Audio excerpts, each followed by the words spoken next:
বর্তমানে রাজনীতিটা কোন পর্যায়ে গেছে আসলে আমার বোধগম্য নয়, আমি বুঝতে পারছি না।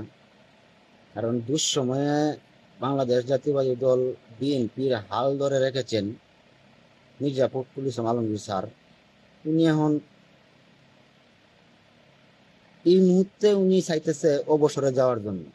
অবশ্যই একটা কোনো না কোনো কারণ আছে আমার মনে হয়। তো রাজনীতি যদি এরকমই হয়, দুঃসময়ের নেতা কর্মীদের এই হয় হাল অবস্থা, তাহলে ভবিষ্যতে রাজনীতিটা দলটা কোথায় গিয়ে দাঁড়াবে আমি জানি না। যারা যারা জানেন তাদের প্রতি অনুরোধ রইল, একটু দিক নির্দেশনা দিবেন আমরা কি করব, কোনভাবে যাব। যারা আমরা মামলা হামলা খেয়েছি, জেল জুলুম কেটেছি, তাদের কোনো মূল্যায়ন বর্তমানে পাচ্ছি না।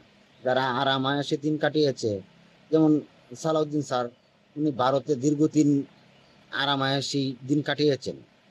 যেভাবে হোক উনি ওই জায়গায় গেছেন, কিভাবে গেছেন তা আমি সঠিক জানি না। যেটা বলা হয়েছে যে ওনাকে ভারতে পাঠানো হয়েছে, কিন্তু ওনার তো গেছে তো। কিন্তু উনি যাওয়ার পরে উনি ওই জায়গায় আরাম আয়েসে উনি দিন কাটাইছে, আর বাংলাদেশে থেকে মির্জা ফখরুল ইসলাম আলমগীর স্যারের মতো ব্যক্তিরা জেল জুলুম কেটে এত নির্যাতনের পরে দলটাকে ধরে রেখেছে, এখন তারা অবসরে যেতে চায়। আর তৃণমূলে আমরা যারা সাধারণ কর্মী আছি, আমরাও এখন অবহেলিত, খুব অবহেলিত।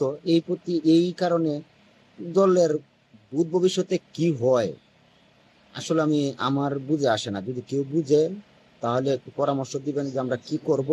এটা সকলের কাছে অনুরোধ রইল। আসসালামু আলাইকুম।